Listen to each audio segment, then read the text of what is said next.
Alright, so there's been a lot going on in the video game world recently with claims of video games causing some violent acts, some shootings that have occurred and everything. So I thought I'd get out here and I'd just talk to you about it directly, give you my comprehensive thoughts, and tell you why video games are not causing violence. And now we're going to go all the way back to the ESRB. For those of you who don't know, the ESRB is the Entertainment Software Rating Board. It was founded in 1994. This was right around the time that video games were beginning to be deemed violent, and the first claims of video games causing violence were made. Since that time, Grand Theft Auto has received more blame than any other game because of its mature subject matter, depictions of drug use, sex, gore, violence, etc. It's been referred to many times over as a murder simulator. Because of this, I'm going to focus a little bit on Grand Theft Auto, and in this video use it as one example to disprove the theory that these games cause violence. Now, as we've all heard over and over, there are people who say that the owners of violent video games are somehow more prone to violent behavior than they would be without the influence. That there's some causal link between violent video games and real-life violence. But did you know that the most in-depth study ever done on the topic says otherwise? Those who speak out against video games either don't know it themselves or don't want to admit it, or maybe they just don't want to believe that there's anything that contradicts them. But this was a study conducted by Lawrence Kuttner, PhD, and Cheryl K. Olson, Doctor of Science. They're the co-directors of the Harvard Medical School Center for Mental Health and Media.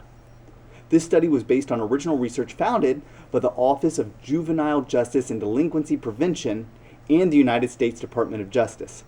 This study shows there is no link between real-life violence and video games, but don't just take my word for it. Go check out the book that's based on it, and it's called Grand Theft Childhood. Now, the funny thing is, in the face of this truth, of the most comprehensive study ever done on the topic, these people are so attached to the ridiculous claims that they continue to make their own groundless claims based on outdated studies and antiquated methods performed by less qualified people than those who performed this study. The one conducted at Harvard. So next time you hear them say studies prove that video games cause violence, ask yourself, no, better yet, ask them what study they're talking about. Ask when it was done. Ask if it was more in depth than the studies done by the co-directors of the Harvard Medical School Center for Mental Health and Media, the Office of Juvenile Justice and Delinquency Prevention, and the United States Department of Justice. And I'm sure their answer will fail to impress.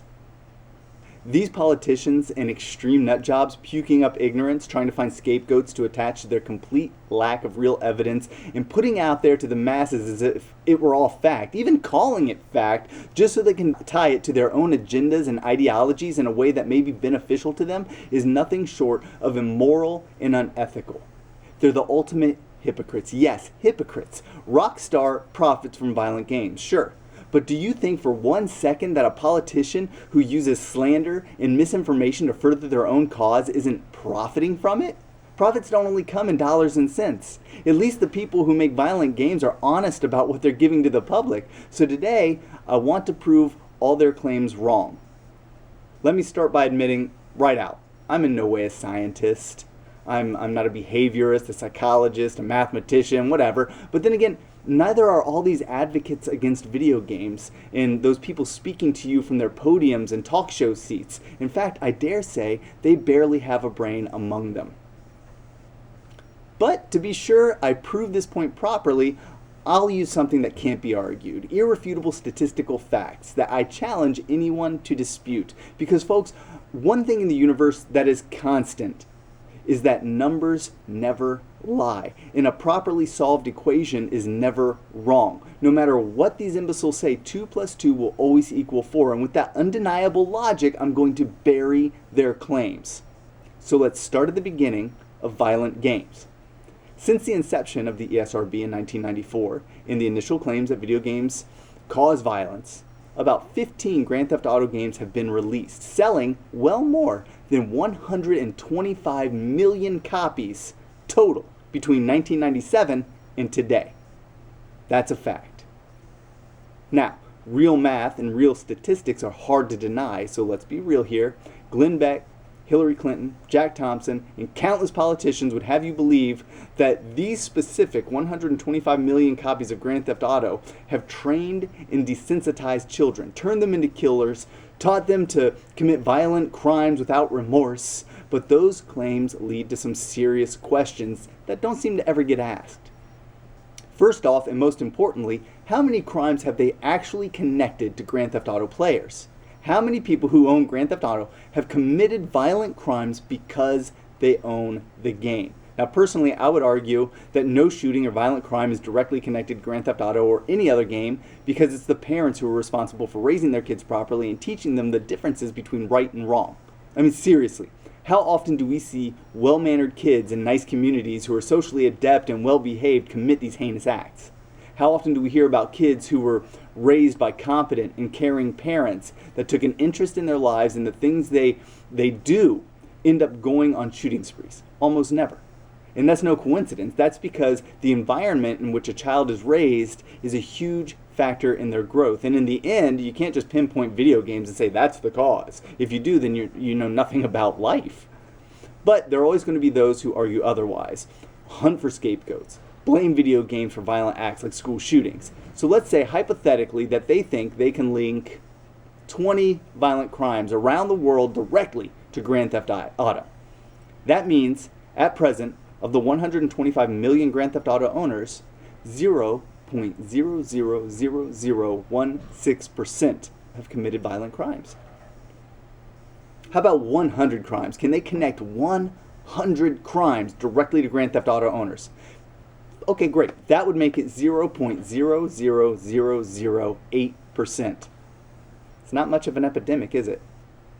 By any standard, with any study, a less than 1% connection only serves to contradict their position. How can you possibly say that less than 0.01% is proof that Grand Theft Auto causes crime? How can you tell us that there's a game out there that trains people to be killers and teaches them to commit violent crime when the vast majority of those who play it are not violent criminals? And Grand Theft Auto is a game that has spent the last 16 years on store shelves. That means if you played the original Grand Theft Auto when you were 10 years old, you're 26 now. And you've likely played many of the games in the series. You and tens of millions, even hundreds of millions of other gamers, why aren't you all criminals yet? Where's the chaos? Where's the anarchy? This simple fact not only disproves the theory that Grand Theft Auto causes violence, it goes to show the contrary argument is likely to be true. People who play Grand Theft Auto seem less likely to commit acts of violence. To further drive home these statistics, how about this? We talked about when the ESRB was created and why. And that all happened back when, video games were being deemed violence. And it was games like Doom and Mortal Kombat that were thought to be too mature for children. So, to those who say violent video games desensitize children, train them to do harm, and cause violent crime, I offer a simple set of statistics to show the effect these games have had on society, our society. If you believe that video games are the cause of violence, then it would be reasonable to assume that crime rates have skyrocketed in these 19 years, where violence in video games have not only become more and more prevalent, but have also sold more and more every year. Logic dictates that if these games are the actual cause of any sort of violent behavior, that it would be reflected in crime rates. There are hundreds upon hundreds of millions of violent video games in existence today. Surely the United States have seen a massive growth in violent crime in the past 19 years, right? Well, that's easy enough to find out. We'll look at the website for the Bureau of Justice Statistics. The Bureau of Justice Statistics is a federal government agency belonging to the U.S. Department of Justice and principal agency of the U.S. federal statistical system. For the last 34 years, the Bureau has collected, analyzed, and published statistics relating to crime in the United States gathered from the roughly 50,000 agencies that are the U.S. justice system. These violent crime statistics include murder, rape, sexual assault, robbery, and many other violent crimes. Information about murder is obtained from the FBI's Uniform Crime Reports. This is without question the best source for crime statistics available today. There is no getting past that fact. So we're going to look at statistics from the website of the Federal Bureau of Investigation. I'm sure you know who they are as well. So those two combined are going to be our sources of information. So let's look at those statistics and see what's happened since the first claims that video games influence children to commit crimes over the years. Now, I'll make a note here that statistics for 2013 have not been listed yet, as the year isn't over, and some of the firearms statistics for 2012 have not been listed yet, but all the numbers are still conclusive. So, as we know, crimes most associated with video games are those committed with guns, so this is worth mentioning.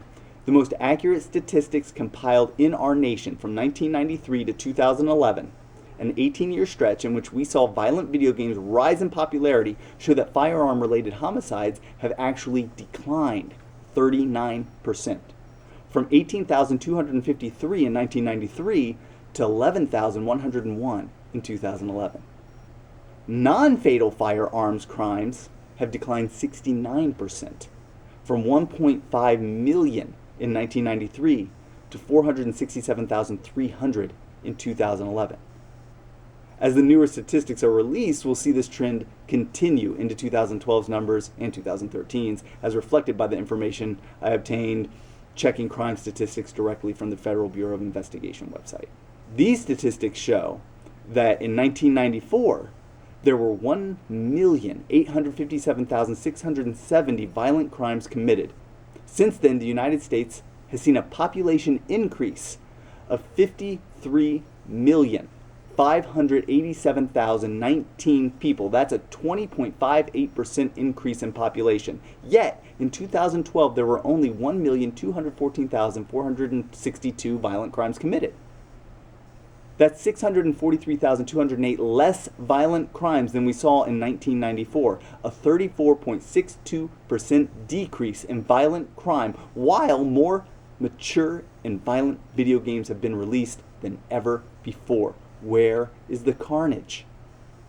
And just to cover all our bases, here are some more for you. Since 1994, forcible rape declined 17.45%, robbery declined 42.72%, motor vehicle theft declined 53.16%, property crime decreased 26.1%, larceny declined 21.94%, and the list goes on and on. In fact, according to the crime statistics posted by the FBI, even with a population boost of 20.58% over the last 19 years, not a single violent crime statistic has increased since 1994.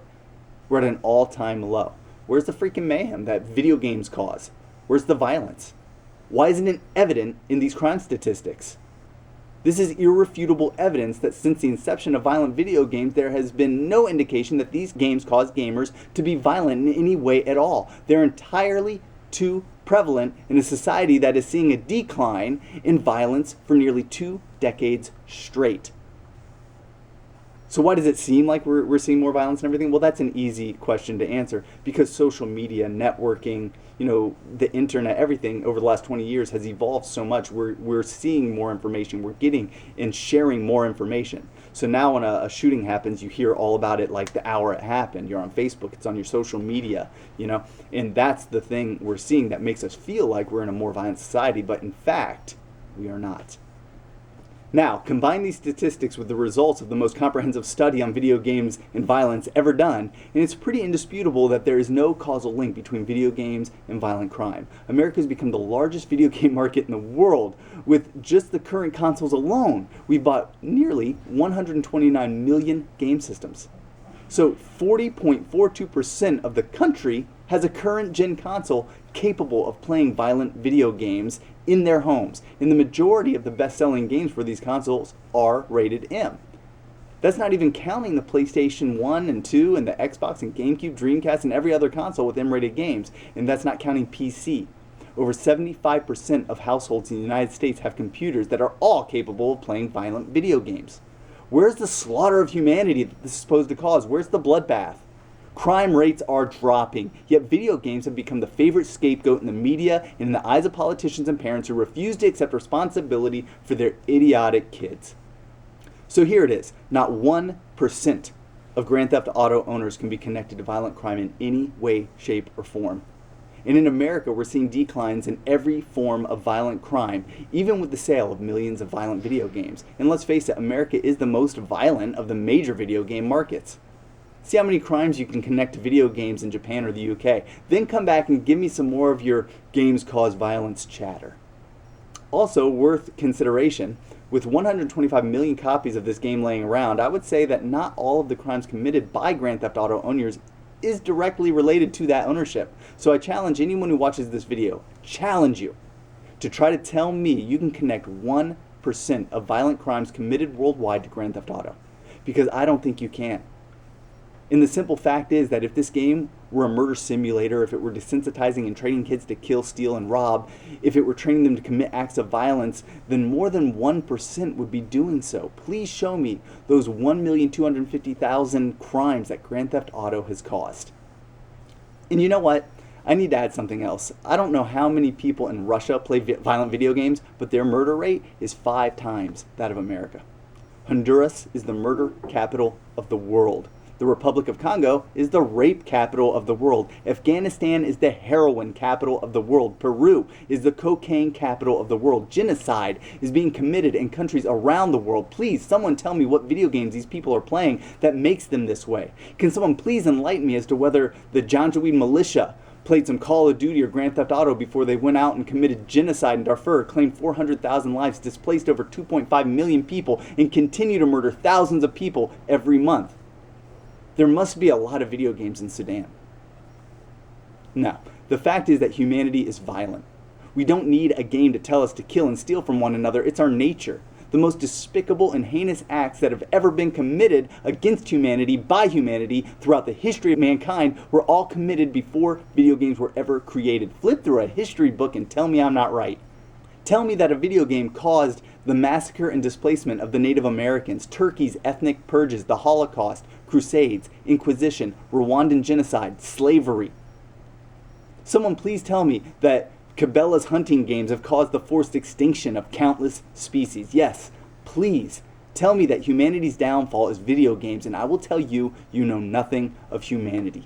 And you know what else? This portion of the video is dedicated to these lame-brain goofballs who actually think that the crimes their kids have committed were influenced by a mature-rated game and nothing else. First off, I've proven here with statistics that video games are not a contributing factor in violent crime rates. So what's the problem? How could we reduce these statistics even more? Well, I'll tell you how. By educating and holding responsible bad parents. This part of the video is for you. You've been in my store 1,000 times. I've seen you buy San Andreas, Call of Duty, all these violent games for your 8 and 10-year-old kids without batting an eye.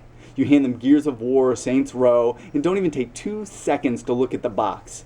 Do you know what the ESRB is? Let me help you out. The Entertainment Software Rating Board is a self-regulatory system that was started right around the time that video games began to depict violent displays of gore, blood, drugs, etc. It offers consumers a rating that helps determine whether the content of the game is appropriate for your child. If you look on the back of the game, it tells you why it earned that rating. So, if Grand Theft Auto games are bad and the majority of them come with M ratings that say no one under 17 should be playing them, if the reasons for its rating are written on the back in bold print, why are you buying it for your kids? I always hear the conversation. It goes something like, I don't know, this game says M, I don't think you should play it. But Mom, it's not that bad. All my friends play it. Okay, we'll get it. That's it. That's the whole argument. Hey, you know what? You may as well buy them some porn and cigarettes while you're at it. Because their friends, they watch some porn on the internet and a kid at school is smoking too. Why not? Well, it seems that you have no interest in what they're doing until they do something that makes you look bad. That seems to be your trend. Answer this. If someone brought drugs for your kids and your kids OD'd, would you blame the drugs or the person who gave them to your kid? You'd blame the person. Because you can't blame an inanimate object for the actions of people with free will who have not been taught enough responsibility to be able to determine the difference between right and wrong. So how are you any less responsible if you buy a game like Grand Theft Auto for your kid and then you blame the game when they commit a crime? No, it was you. Just like the person who gave the kid drugs, it was you who gave the kid the game. You gave them the game. Don't blame the game. You put it in their hands. Blame yourself. Now I maintain that I don't believe for a single second that these games will cause your kid to commit crime. And as I said before, the most comprehensive study, as well as crime statistics, reflect that belief. But for those of you who refuse to listen to the reality of this matter, I have to say the double standard kills me. Even when your delinquent does do something stupid, even though you obviously thought the game was harmless when you gave it to them, the first thing you want to blame is the game, you flaming moron. They're not committing crimes because of a game. They're committing crimes because you're a crappy parent. You did something wrong. And to be honest, giving them an M-rated game probably wasn't it. Parents buying M-rated games are only a symptom of the real problem. So what's the problem? Well, you failed in your parental responsibility. You should be brought up on charges for anything your kid has done wrong because you suck at your job. If violent video games are so bad, what the hell did you give it to them for in the first place? It's not made for kids. Why are you giving games that are made for adults to kids? And if that's the kind of thing you give to your child, what else did you do wrong? A lot, I'm sure. Seriously, you obviously haven't taught them the difference between right and wrong, and your kid is now a complete moron. Why would you give them a mature rated game? Did you not see the rating? Did you not look into it first? Have you been living under a rock for the last 19 years and never heard of M-rated games? You knew damn well what you were giving your kid, you just didn't care because a video game is a fantastic babysitter and it just doesn't matter which game it is. You want your kid to shut up and leave you alone because that is so much easier than actually interacting with them. Fact is, you were already a bad parent when you bought Grand Theft Auto for your 10-year-old. Now they've committed a crime, and if you ask me, it only drives home the fact that you weren't willing to do what it takes to raise a kid properly. But rather than accept that, rather than admitting you screwed up and being accountable for your failure, you want to blame a video game. You want to find a scapegoat. It's pathetic. That's bad parent strike 3. That's it. You're just too stupid to accept responsibility for what you failed to teach your kid. And I know what you're going to say. I know what you're going to say. Well, not all parents give those M-rated games to their kids. Well, yeah, that's true. But from the moment their kids start learning to communicate, every parent should already be teaching them the difference between right and wrong. Every parent should be preparing them for the world. Every parent should be instilling proper social values upon them. And every parent should be involved in every aspect of their child's life, because if they are not, chances are that kid is going to be a moron. Teach a kid to act right. Teach them manners, teach them respect, teach them the value of education and personal responsibility, and you will find that your chances of having a well-adjusted child are a lot better, and you won't constantly be looking for some scapegoat for their actions. Like I said before, they're playing the game, but it doesn't cause them to do wrong. You know, we can't live in a nation full of people that refuse to answer for their own subpar parenting, inaction, and stupidity. We can't move forward as a people until we understand what the problems really are. Stop blaming games. Start taking responsibility for your failures. Stop using fear and misinformation to further your own cause in an effort to deflect the reality of the situation. Let's start talking about what we can do to solve the real problems. Just about every kid who has ever gone on a shooting spree exhibited signs of instability and social inadequacies before it happened. Take an active role in their lives. If they need help, get it for them. This is your job as a parent. Stop ignoring your kids and pay some attention to what they're doing and who they are becoming. Express proper values to them if they aren't doing the right things. Punish them if they refuse to do the right thing. If you think violent video games will influence them, then don't let them play the freaking game. And if you think they're going to play violent video games somewhere else, then explain to them the difference between reality and fantasy. Explain to them why the things in a violent video game are wrong. This is your responsibility. You're the parent. Take charge of your home. If you say you can't, then you're a worthless parent. And that's your fault, not the fault of a video game. Until you understand that, you understand nothing. And that's it for now. So I want to thank you all for watching. Please do share this video if you enjoyed it. I'd love to get the word out. I'd love to share the word with gamers, with people who want information, and with those people who are blaming video games. I want them to see this as well, because I think it's important that we really address the real facts and the real problems in our world. So I'll catch you all later. Take it easy.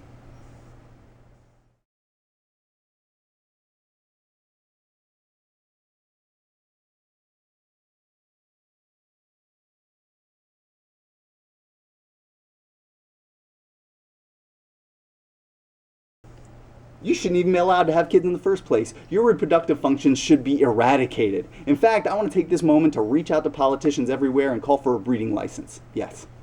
You need a license to carry a gun or drive a car. Why not have to acquire a license in order to raise a kid? After all, a psychologically damaged dimwit can do more damage than a gun or a car can. In fact, without them, a gun or a car can do no damage at all. All these kids perpetrating the mass shootings and other crimes that you end up blaming on video games only do so under the supervision of mentally deficient nitwit parents. And if we know the parents are the problem, why don't we just solve the problem? Let's make everyone pass a basic IQ and parenting test before they can breed.